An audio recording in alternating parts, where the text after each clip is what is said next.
생존을 위해 자연을 포기한 도시. 그게 바로 서울이었습니다. 1960년대부터 1970년대까지 서울은 도심 한가운데 흐르던 청계천을 콘크리트로 덮었고 그 위에 거대한 고가도로를 올렸습니다. 하루 16만 대가 넘는 차량이 쉬지 않고 지나갔고 매연과 굉음이 도시를 뒤덮었습니다. 전쟁 후 판자촌이 있던 그 자리는 사라졌고 물이 흐르던 개천은 사람들 기억 속에서 잊혀졌습니다. 그런데 2003년 서울은 세계가 비웃는 결정을 내립니다. 도심 중심부의 고가도로를 철거하고 묻었던 강을 다시 꺼내겠다고 선언한 겁니다. 교통대란이 올 거라던 전문가들의 경고, 경제적 자살이라던 해외 언론의 조롱에도 불구하고 서울은 밀어붙였습니다. 그리고 20년이 지난 지금 3억 3천만 명이 다녀간 세계적 명소가 되었고 666종의 생물이 돌아온 도심 속 생태 하천이 탄생했습니다. 한 미국 CNN 기자는 27년 만에 서울을 다시 찾아 말했습니다. 내가 한 번도 보지 못했던 강을 드디어 봤다고요. 콘크리트 아래 묻혔던 청계천이 어떻게 서울의 봄을 되찾았는지, 그리고 불가능을 가능으로 바꾼 이 놀라운 이야기를 지금 바로 시작하겠습니다. 잠깐만요. 혹시 지금 어디서 듣고 계신가요? 구독과 좋아요 미리 눌러주시면 건강하고 행복한 기운 듬뿍 받으실 거예요. 워싱턴 덜레스 공항. 늦은 겨울 아침이었습니다. 저는 탑승구 앞 의자에 앉아 낡은 노트를 펼쳤습니다. 레베카 스톤. CNN 다큐멘터리 프로듀서. 56살. 제 손에 들린 노트는 1997년 것이었습니다. 서울 특파원 시절의 취재 기록이죠. 가죽 표지는 낡아서 모서리가 닳았고 페이지 곳곳에는 커피 얼룩이 묻어 있었습니다. 한 페이지에는 파란 볼펜으로 이렇게 적혀 있었습니다. 청계천, 강이 사라진 도시. 그 아래 작은 글씨로 메모가 더 있었습니다. 고가도로, 복개도로, 물은 보이지 않음.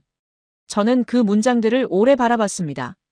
1997년 여름, 저는 처음 서울에 갔습니다. IMF 외환위기 직후였죠. 김포공항에 내렸을 때 제일 먼저 느낀 건 습한 더위와 도시의 소음이었습니다. 서울은 숨가쁘게 움직이고 있었습니다.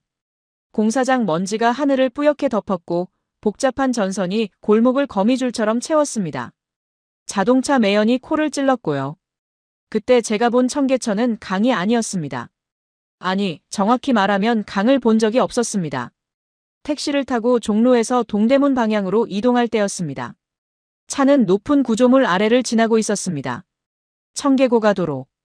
거대한 콘크리트 기둥들이 길 양쪽으로 솟아 있었고 그 위로는 또 다른 도로가 펼쳐져 있었습니다.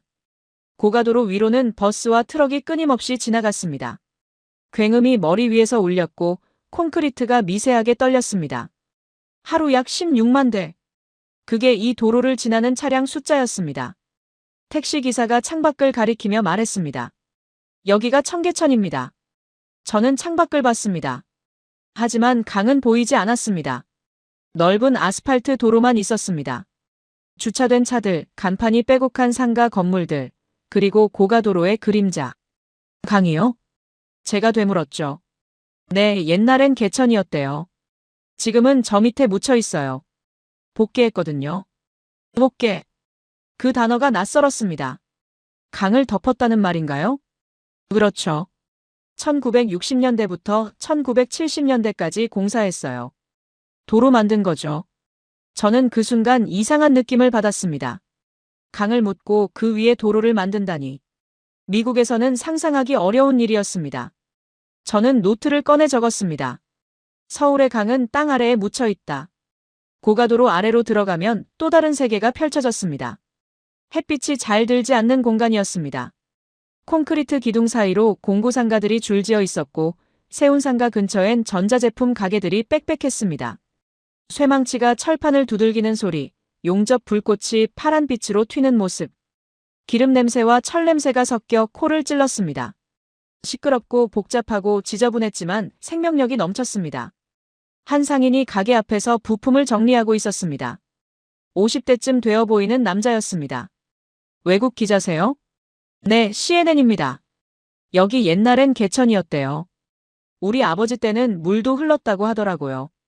지금은 저 밑에 묻혀 있지만요. 저는 고개를 끄덕였지만 실감이 나지 않았습니다. 이 복잡한 도로와 빼곡한 상가 아래에 강이 있다니요. 도무지 믿기 어려웠습니다.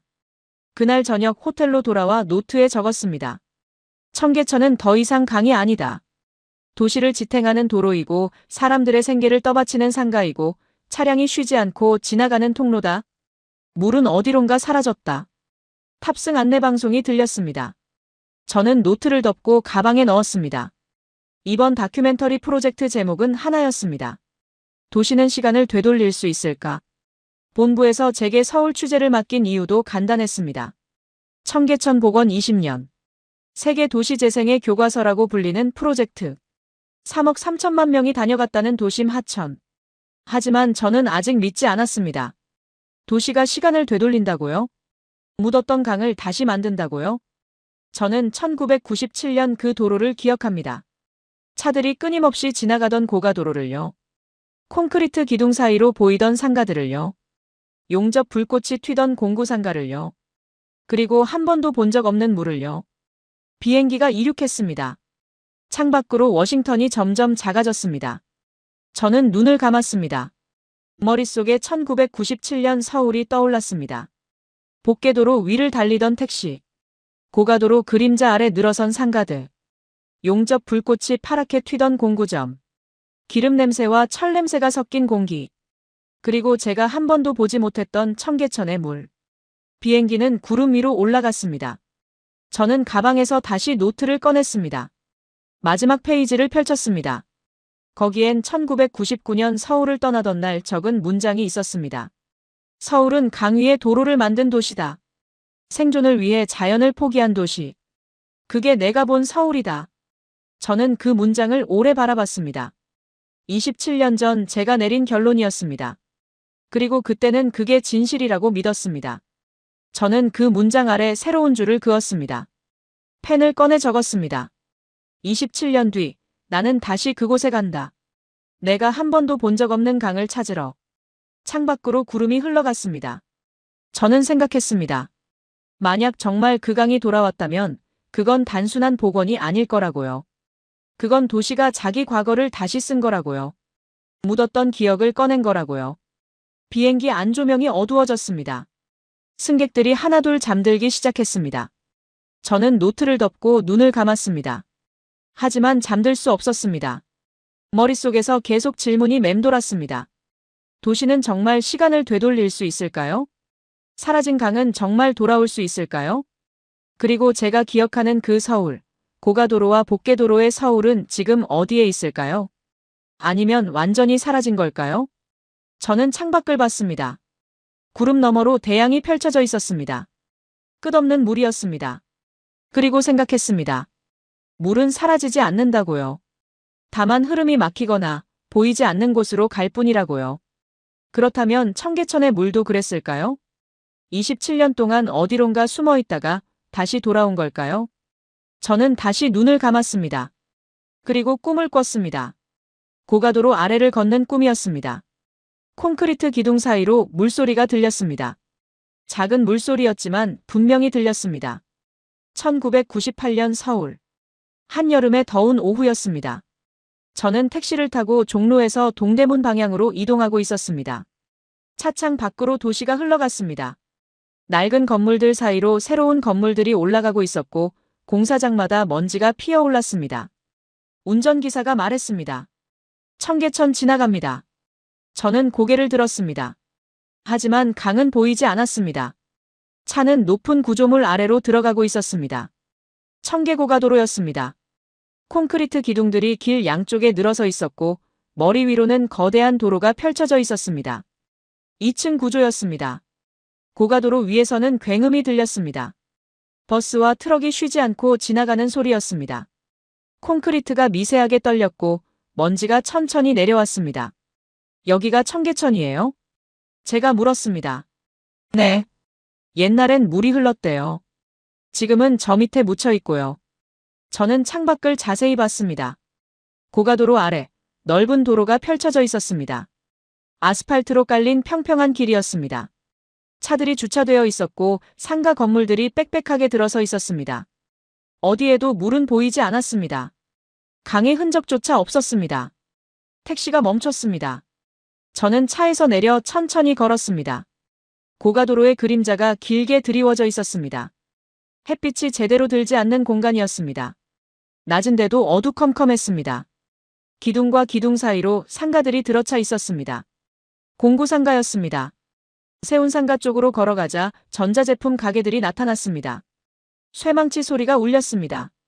누군가 철판을 두들기고 있었습니다. 용접 불꽃이 파란빛으로 튀었고 철 냄새가 코를 찔렀습니다.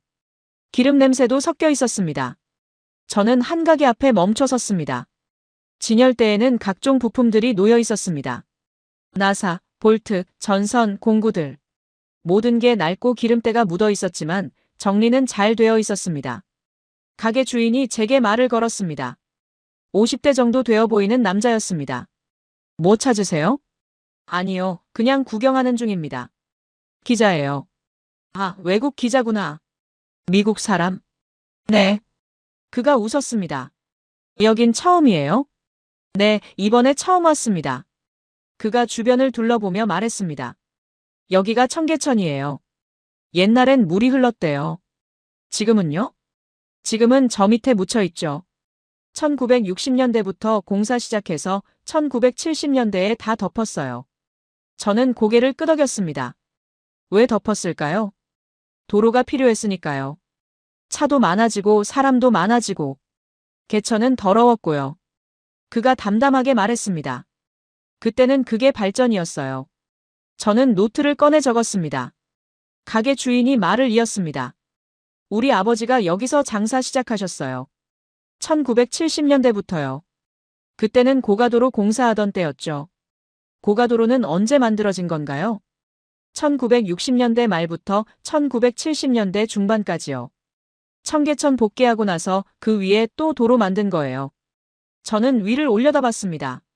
거대한 콘크리트 구조물이 하늘을 가리고 있었습니다. 그 위로 차들이 지나가는 소리가 들렸습니다. 하루에 몇 대나 지나갑니까? 16만 대 정도 된다고 들었어요. 엄청나죠? 16만 대. 저는 그 숫자를 노트에 적었습니다. 불편하지 않으세요? 소음이며 먼지며.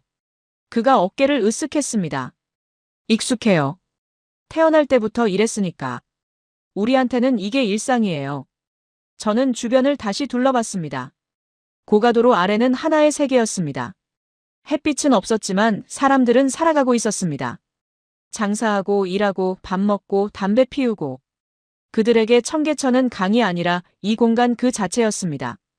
저는 계속 걸었습니다. 좁은 골목으로 들어가자 난전이 나타났습니다. 천막을 치고 물건을 파는 사람들이 있었습니다. 옷, 신발, 그릇, 공구. 온갖 물건들이 뒤섞여 있었습니다. 한 할머니가 국수를 팔고 있었습니다. 냄비에서 김이 모락모락 올라왔습니다. 국수 드실래요? 할머니가 물었습니다. 네, 주세요. 저는 작은 의자에 앉았습니다. 할머니가 국수를 그릇에 담아 건넸습니다. 뜨거운 국물에서 김이 올라왔습니다. 여기서 오래 하셨어요? 제가 물었습니다. 30년 됐어요. 젊을 때부터요. 그럼 여기가 물이었을 때도 기억하세요? 할머니가 잠시 생각하더니 말했습니다. 어릴 때 기억나요. 그때는 개천이었죠. 물도 흘렀고. 근데 더러웠어요. 쓰레기도 많고. 지금은요? 지금은 이렇잖아요. 도로가 됐죠. 할머니는 담담했습니다. 그녀에게 청계천의 과거는 그저 오래된 기억일 뿐이었습니다. 저는 국수를 먹으며 주변을 봤습니다. 고가도로, 복개도로, 상가, 난전. 모든 게 층층이 쌓여 있었습니다. 마치 도시가 자기 위에 자기를 계속 쌓아 올린 것 같았습니다. 그리고 그 밑바닥 어딘가에 강이 묻혀 있었습니다. 보이지 않는 곳이에요. 저는 그날 오후 내내 청계천 주변을 걸었습니다. 고가도로는 동대문까지 이어졌고 그 아래 상가들도 끝없이 이어졌습니다. 모든 게 복잡하고 시끄럽고 어두웠습니다. 하지만 살아있었습니다. 생명력이 넘쳤습니다. 호텔로 돌아와 저는 노트에 적었습니다. 청계천은 강이 아니다. 도로다. 상가다. 사람들의 생계다. 강은 어디론가 사라졌다. 아니, 묻혔다. 콘크리트 아래 깊은 곳에. 그리고 마지막 줄을 추가했습니다. 이 도시에서 강을 찾는 건 불가능해 보인다. 그날 저녁, 저는 다시 청계천으로 나갔습니다. 해가 지고 있었습니다. 고가도로에 가로등이 켜지기 시작했고 상가들도 하나둘 불을 밝혔습니다. 난전 근처에서 저는 낮에 봤던 할머니를 다시 만났습니다. 국수를 파는 분이었습니다. 또 오셨네요. 할머니가 웃으며 말했습니다. 네, 좀 더 이야기를 듣고 싶어서요. 앉으세요. 저는 작은 의자에 앉았습니다. 할머니는 냄비를 정리하고 있었습니다. 장사를 마무리하는 중이었습니다. 할머니, 청계천 이야기 좀 더 들려주실 수 있어요? 할머니가 손을 멈추고 저를 봤습니다. 뭐가 궁금한데요? 옛날 청계천이 어땠는지요? 물이 흘렀을 때요. 할머니가 천천히 말하기 시작했습니다. 나는 1950년대 태어났어요. 전쟁 끝나고 얼마 안 됐을 때죠. 그때 청계천은 개천이었어요. 물도 흘렀고. 근데 깨끗한 물은 아니었어요. 쓰레기도 많고 냄새도 났죠. 할머니의 목소리가 낮아졌습니다. 그때는 여기 판잣집이 많았어요. 전쟁 끝나고 피난민들이 와서 살았거든요. 판잣집이요? 네. 청계천 둔치에 집을 지었어요. 나무랑 천막으로요. 저는 노트를 꺼내 적기 시작했습니다. 비가 오면요? 물이 차올랐죠. 그래서 무서웠어요. 장마철만 되면 다들 떨었어요. 할머니가 하늘을 올려다봤습니다. 화재도 많았어요. 나무집이니까 불나면 순식간이었죠. 1969년인가 큰 화재가 있었어요. 숭인동 쪽에서요. 150채가 탔다고 들었어요. 저는 숨을 삼켰습니다. 그래도 사람들은 살았어요. 거기서요. 먹고 살아야 하니까요. 할머니가 계속 말했습니다. 시장도 있었고 난전도 있었고 여기저기서 장사했죠. 나도 젊었을 때 여기서 장사 시작했어요. 그때는 고가도로도 없었어요. 복개만 되어 있었죠. 복개는 언제 됐어요? 1960년대부터 시작했대요. 1970년대까지 계속 공사했고요. 왜 덮었을까요? 할머니가 잠시 생각하더니 말했습니다. 개천이 더러웠으니까요. 물도 안 좋았고 냄새도 나고. 그리고 도로가 필요했대요. 차도 많아지고 사람도 많아지니까. 판잣집 사람들은요? 다 쫓겨났죠. 1960년대, 1970년대에 철거했어요. 할머니의 목소리가 더 낮아졌습니다. 어디로 갔는지는 잘 모르겠어요. 외곽으로 갔다고 들었어요. 저는 그 말을 천천히 적었습니다. 할머니는 어떻게 여기 남으셨어요? 나는 난전 상인이었으니까요. 장사할 때가 필요했고 여기서 계속했죠. 할머니가 주변을 둘러봤습니다. 고가도로 생기고 상가 들어서고 다 변했어요. 근데 나는 여기 있어요. 30년째요. 저는 할머니를 봤습니다. 그녀의 얼굴에는 주름이 깊게 패여 있었지만 눈빛은 단단했습니다. 지금 청계천 어떻게 생각하세요? 할머니가 웃었습니다. 청계천? 이게 청계천이죠. 도로고 고가도로고 상가고. 물은요? 물? 저 밑에 있겠죠. 어디 있겠어요? 할머니에게 청계천은 과거의 강이 아니라 현재의 도로였습니다. 그녀의 삶은 그 위에 있었습니다. 저는 그날 밤 호텔로 돌아와 노트에 적었습니다. 청계천은 사람들의 기억 속에만 강으로 남아있다. 현실에서 청계천은 도로고 상가고 생계다. 판잣집은 사라졌고 물은 묻혔고 사람들은 그 위에서 살아간다. 그리고 마지막 줄을 추가했습니다. 이 도시는 강을 포기하고 도로를 선택했다. 그게 1990년대 서울의 선택이었다. 창밖을 봤습니다. 서울의 밤은 밝았습니다. 불빛이 끝없이 펼쳐져 있었습니다. 저는 생각했습니다. 이 도시가 다시 강을 선택할 수 있을까요? 묻었던 물을 다시 꺼낼 수 있을까요? 그때는 불가능해 보였습니다. 2026년 봄. 인천공항에 내렸습니다. 27년 만에 귀환이었습니다. 공항은 완전히 달라져 있었습니다. 넓고 밝고 현대적이었습니다. 저는 택시를 타고 서울 시내로 들어갔습니다. 창밖으로 도시가 흘러갔습니다. 고층 빌딩들이 하늘을 찌를 듯 솟아 있었고 도로는 넓고 깨끗했습니다. 1997년의 서울과는 완전히 달랐습니다. 택시 기사가 물었습니다. 어디 가세요? 청계천이요. 청계천 어디쯤요? 청계광장 근처로 가주세요. 알겠습니다. 차는 도심으로 들어갔습니다. 종로 쪽으로 가까워질수록 제 심장이 빨리 뛰기 시작했습니다. 곧 보게 될 테니까요. 제가 한 번도 본 적 없는 청계천을요. 차가 멈췄습니다. 다 왔습니다.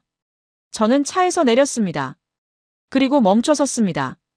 눈앞에 펼쳐진 풍경이 믿기지 않았습니다. 고가도로가 없었습니다. 콘크리트 기둥들도 없었습니다.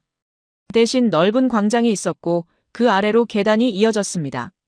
저는 천천히 계단을 내려갔습니다. 한 걸음 한 걸음. 그리고 봤습니다. 물이 흐르고 있었습니다. 청계천. 맑은 물이 돌 사이를 흘러가고 있었습니다. 햇빛이 수면에 반사되어 반짝였습니다.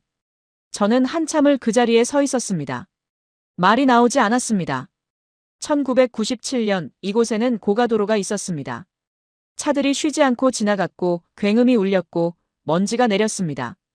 그리고 강은 보이지 않았습니다. 하지만 지금은요? 지금은 물이 흐르고 있었습니다. 저는 물가로 다가갔습니다. 무릎을 굽혀 손을 뻗었습니다. 물은 차가웠습니다. 진짜였습니다. 꿈이 아니었습니다. 처음 오셨나 봐요. 누군가 옆에서 말했습니다. 돌아보니 40대 정도 되어 보이는 남자가 서 있었습니다. 네, 오래전에 왔었는데 그때는 이렇지 않았어요. 언제 오셨었는데요? 1997년이요. 남자가 고개를 끄덕였습니다. 아, 그럼 고가도로 있을 때네요.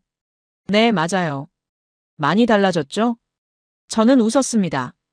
완전히 다른 곳 같아요. 남자가 손을 내밀었습니다. 저는 김도윤입니다.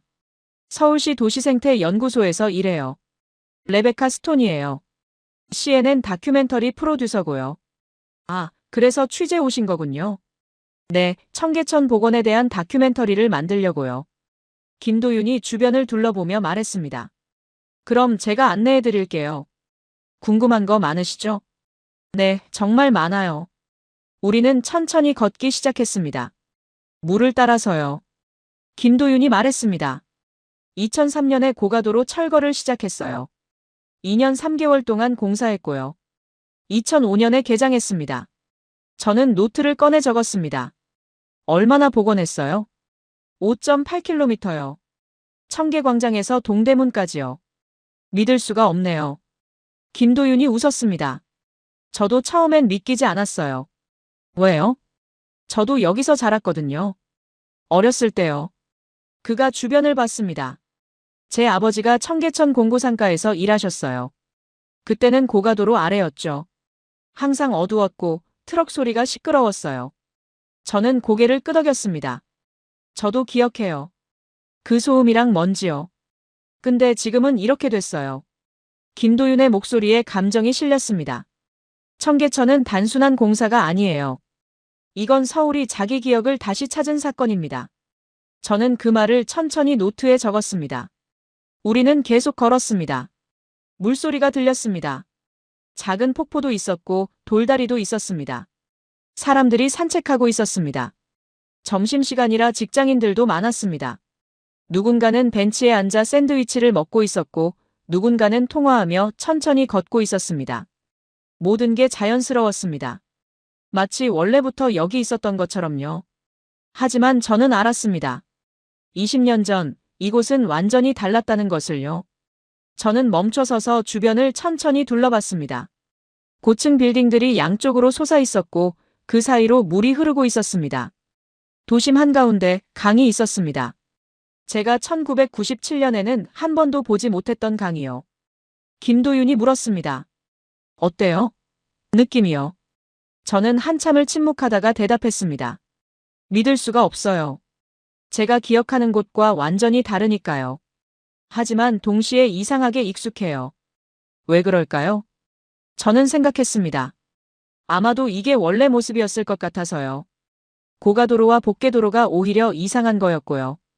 김도윤이 미소 지었습니다. 맞아요. 바로 그거예요. 우리는 강을 만든 게 아니라 원래 있던 강을 되찾은 겁니다. 저는 처음으로 청계천을 봤습니다. 27년 만에요. 아니, 정확히는 처음이었습니다. 왜냐하면 1997년엔 이 강이 존재하지 않았으니까요. 김도윤과 저는 계속 청계천을 따라 걸었습니다. 물은 생각보다 맑았습니다. 바닥에 자갈들이 보일 정도였습니다. 물이 정말 깨끗하네요. 제가 말했습니다. 김도윤이 고개를 끄덕였습니다. 처음에는 아니었어요. 복원 직후에는 수질이 좋지 않았죠. 하지만 시간이 지나면서 점점 좋아졌어요. 어떻게요? 자정 능력이요. 물이 흐르고 식물이 자라고 생태계가 형성되면서 자연스럽게 정화됐습니다. 저는 물을 자세히 봤습니다. 수초가 물속에서 흔들리고 있었습니다. 그리고 작은 그림자들이 움직였습니다. 저게 물고기예요? 네, 맞아요. 김도윤이 무릎을 굽혀 물을 가리켰습니다. 피라미, 붕어, 미꾸라지. 여러 종이 살아요. 복원 전에는요? 없었죠. 물이 없었으니까요. 저는 놀라서 그를 봤습니다. 그럼 이 물고기들은 어디서 온 거예요? 스스로 왔어요. 물이 생기니까 자연스럽게 찾아온 겁니다. 한강에서 올라왔을 수도 있고 다른 하천에서 왔을 수도 있고요. 저는 노트에 적기 시작했습니다. 김도윤이 계속 말했습니다. 물고기만이 아니에요. 새들도 왔어요. 어떤 새들이요? 외가리, 백로, 청둥오리, 흰뺨 검둥오리. 도심 한가운데서요? 네, 도심 한가운데서요. 그때였습니다. 물가에서 긴 다리를 가진 새 한 마리가 서 있었습니다. 움직이지 않고 물을 응시하고 있었습니다. 저게 외가리예요. 김도윤이 작은 목소리로 말했습니다. 저는 숨을 죽이고 지켜봤습니다. 외가리는 잠시 후 부리를 물속에 집어넣었습니다. 순식간이었습니다. 다시 고개를 들었을 때 작은 물고기가 부리에 물려 있었습니다. 저는 카메라를 꺼내 그 장면을 찍었습니다. 도심 한가운데서 펼쳐지는 자연의 드라마였습니다. 외가리는 물고기를 삼키고 천천히 날아올랐습니다. 날개를 펼치자 생각보다 컸습니다. 빌딩 사이를 유유히 날아가는 모습이 비현실적으로 느껴졌습니다. 믿을 수가 없어요. 제가 중얼거렸습니다. 김도윤이 웃었습니다. 저도 처음 봤을 때 그랬어요. 복원 직후에는 생물이 거의 없었어요. 하지만 지금은 666종이 살고 있습니다. 666종이요? 네.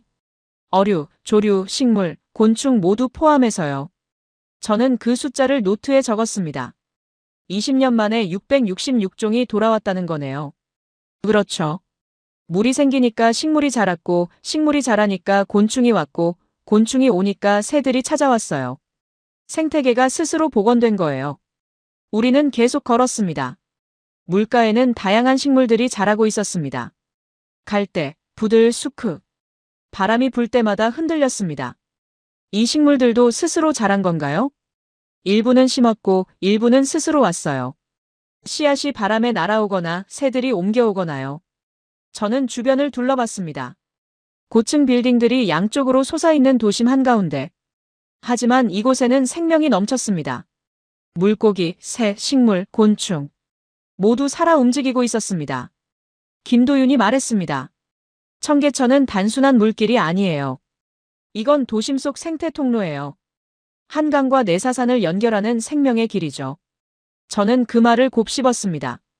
생명의 길. 1997년 이곳은 생명과는 거리가 먼 곳이었습니다. 콘크리트, 아스팔트, 매연, 소음. 그게 전부였습니다. 하지만 지금은요? 지금은 생명이 흐르고 있었습니다. 물과 함께요. 저는 물가에 앉았습니다. 손을 뻗어 물을 만졌습니다. 차갑고 맑고 깨끗했습니다. 물속으로 작은 물고기들이 헤엄쳐 지나갔습니다. 저는 생각했습니다. 이 물고기들은 압니다. 이곳이 안전하다는 것을요. 살 수 있는 곳이라는 것을요. 그래서 돌아온 겁니다. 김도윤이 옆에 앉았습니다. 어떤 생각하세요? 저는 잠시 침묵하다가 대답했습니다. 저는 1997년에 이곳이 강을 되찾는 건 불가능하다고 생각했어요. 하지만 지금 보니 강을 되찾은 게 아니라 생태계를 되찾았네요. 김도윤이 고개를 끄덕였습니다. 맞아요. 그게 청계천 복원의 진짜 의미예요. 단순히 물을 흘려보내는 게 아니라 생명이 돌아올 수 있게 만든 거죠. 저는 다시 물을 봤습니다. 햇빛이 수면에서 반짝이고 물고기들이 헤엄치고 새들이 날아다니고 모든 게 살아 움직이고 있었습니다. 27년 전에는 상상조차 할 수 없었던 풍경이었습니다. 점심시간이 되자 사람들이 더 많아졌습니다. 직장인들이 3355 청계천으로 나왔습니다. 누군가는 샌드위치를 먹으며 벤치에 앉아 있었고 누군가는 통화하며 산책하고 있었습니다. 한 젊은 남자가 우리 옆을 지나갔습니다. 캐주얼한 옷차림에 이어폰을 끼고 있었습니다. 김도윤이 그를 불렀습니다. 준호 씨. 남자가 돌아봤습니다. 아, 김연구원님. 그가 이어폰을 빼고 다가왔습니다. 점심 드시러 나오셨어요? 네, 매일 이맘때 산책해요. 김도윤이 저를 소개했습니다. 이분은 CNN에서 오신 레베카 스톤 프로듀서님이에요. 청계천 다큐 찍으러 오셨어요. 아, 반갑습니다. 박준호예요. 근처에서 스타트업 다녀요. 우리는 악수를 나눴습니다. 매일 여기 오세요? 제가 물었습니다. 네, 거의요. 날씨 좋으면 무조건 나와요. 얼마나 오래 다니셨어요? 회사가 이 근처로 옮긴 게 3년 전이니까 그때부터요. 저는 노트를 꺼냈습니다. 청계천에 대해서 어떻게 생각하세요? 박준호가 주변을 둘러보며 말했습니다. 좋죠. 도심 한가운데 이런 공간이 있다는 게 정말 좋아요. 점심시간에 여기 와서 걸으면 스트레스가 풀려요. 회사에서 5분이면 오니까 편하고요. 저는 그의 말을 적으며 물었습니다. 옛날 청계천은 알아요? 고가도로가 있었을 때요. 박준호가 고개를 갸웃했습니다. 아, 사진으로는 봤어요. 고가도로 있었다는 거요. 직접 본 적은요? 아니요. 저 태어났을 때 이미 없었을 거예요. 저는 계산해 봤습니다. 그는 30대 초반으로 보였습니다. 고가도로가 철거된 게 2003년이었으니 그때 그는 초등학생이었을 겁니다. 그럼 여기가 항상 이랬다고 생각하세요? 그렇죠. 제 기억엔 항상 물이 흘렀어요. 저는 묘한 기분이 들었습니다. 제게 청계천은 고가도로의 기억이었습니다. 하지만 박준호에게 청계천은 물이 흐르는 하천이 당연한 모습이었습니다. 세대 차이였습니다. 친구들도 여기 자주 와요? 제가 물었습니다.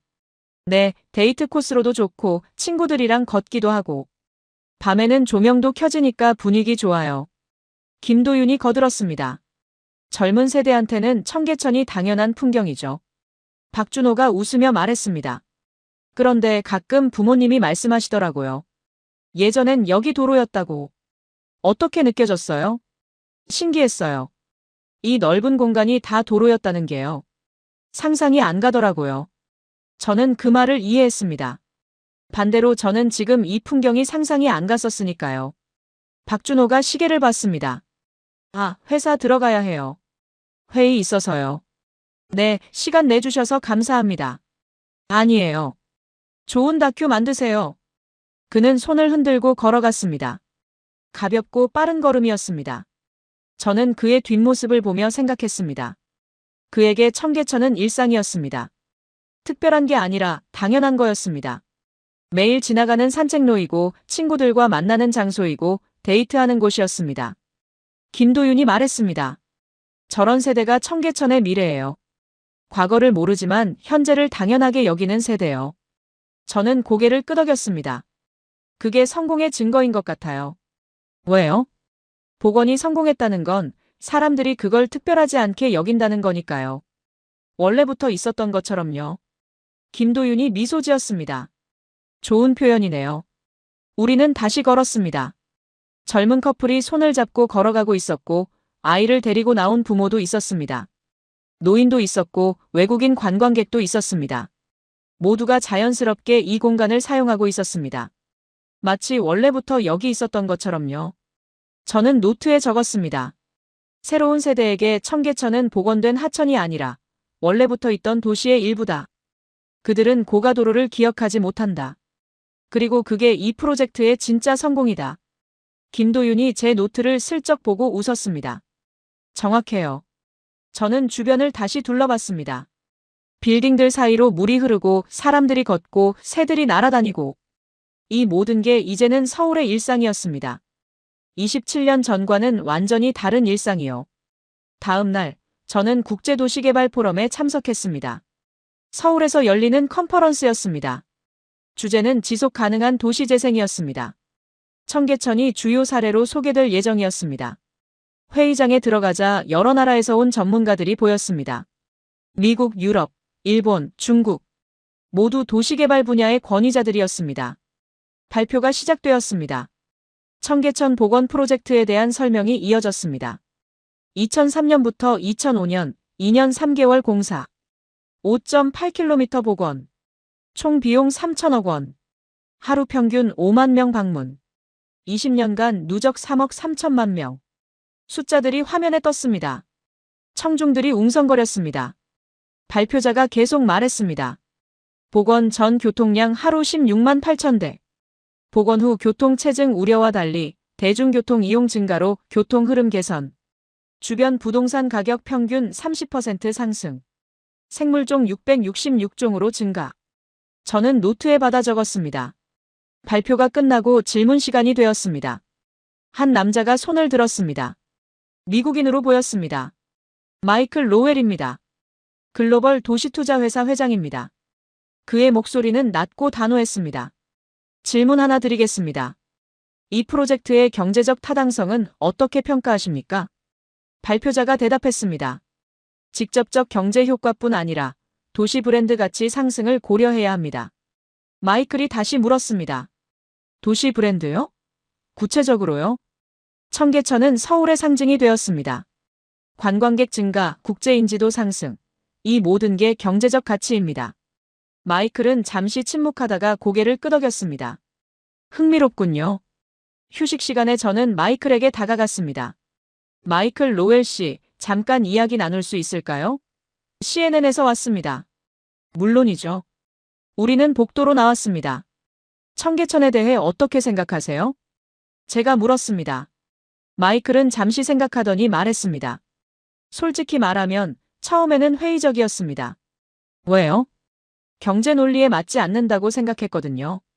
고가도로를 철거하고 강을 만든다? 교통대란이 올 거라고 봤죠. 하지만 직접 보니 달라요. 그가 창밖을 봤습니다. 멀리 청계천이 보였습니다. 이건 단순한 환경 프로젝트가 아니에요. 도시 브랜딩이에요. 정체성 구축이고요. 저는 그 말을 노트에 적었습니다. 마이클이 계속 말했습니다. 뉴욕, 런던, 파리. 세계 대도시들은 역사와 문화로 브랜드를 만들었어요. 하지만 서울은요? 서울은 청계천으로 새로운 정체성을 만들었어요. 산업화 시대의 흔적을 지우고 생태도시로 전환했죠. 그게 성공했다고 보세요? 숫자가 증명하잖아요. 3억 3천만 명이 다녀갔어요. 그게 실패한 프로젝트의 숫자인가요? 저는 고개를 끄덕였습니다. 다른 도시들도 할 수 있을까요? 마이클이 웃었습니다. 그게 어려운 질문이에요. 왜요?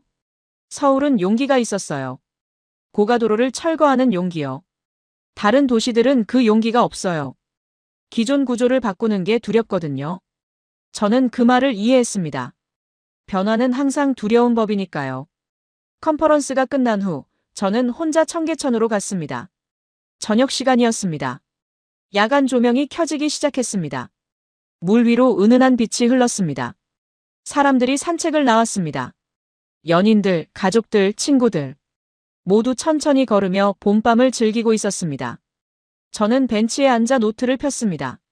세계가 청계천에 주목하는 이유. 그 제목 아래 적기 시작했습니다. 불가능해 보였던 프로젝트를 성공시켰기 때문이다.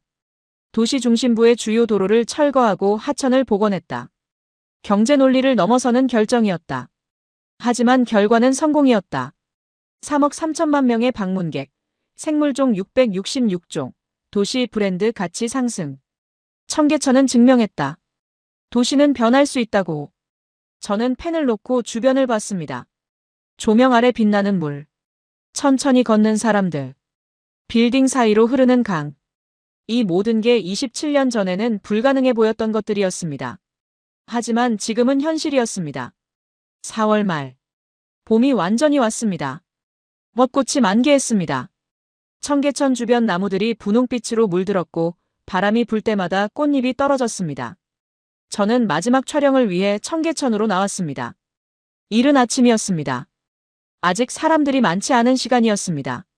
저는 청계광장에서 천천히 걸어 내려갔습니다. 계단을 하나씩 밟으며 생각했습니다. 27년 전 이곳을 처음 왔을 때를요.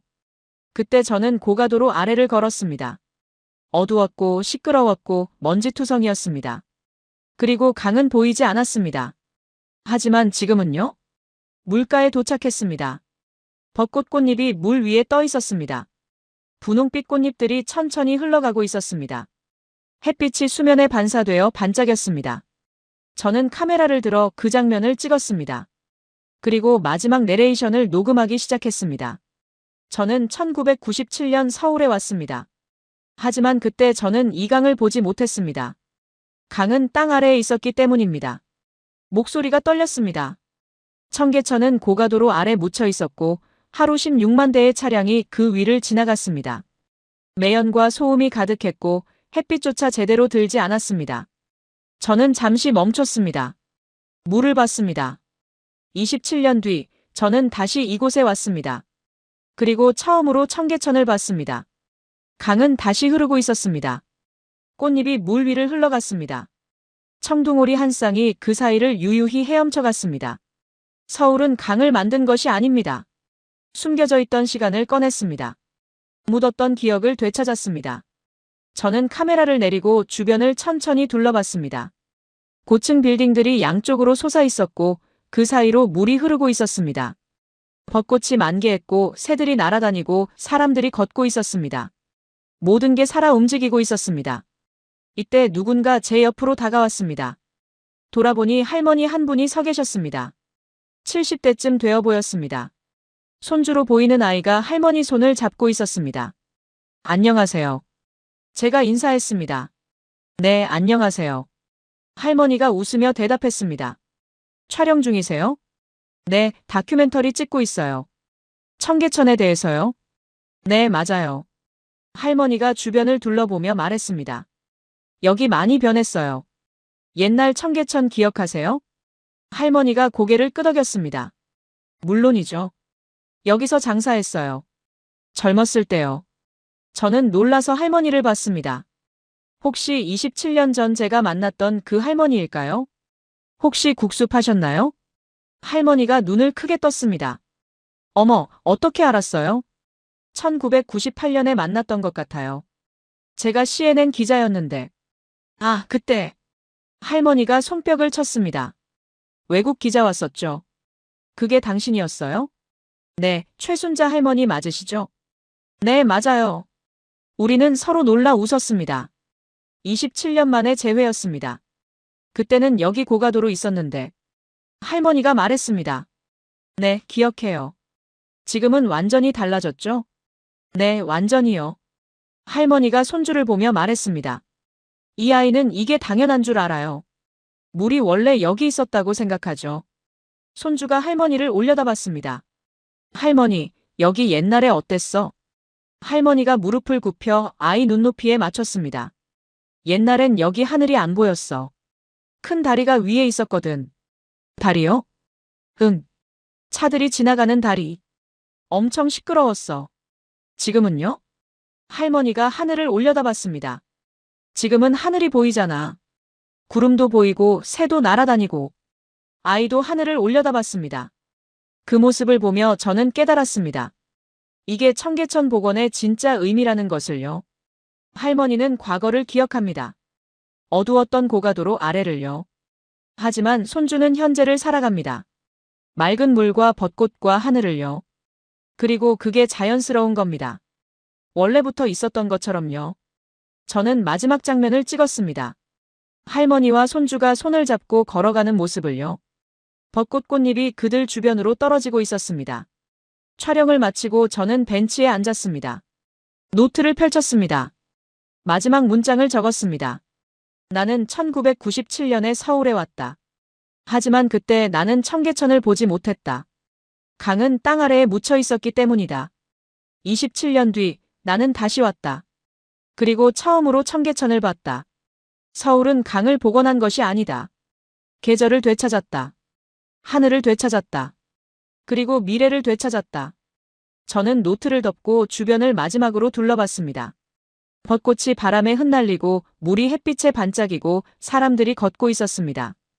이 모든 게 27년 전에는 없었던 풍경이었습니다. 하지만 지금은 서울의 일상이었습니다. 당연한 풍경이었습니다. 그리고 그게 가장 아름다운 성공이었습니다.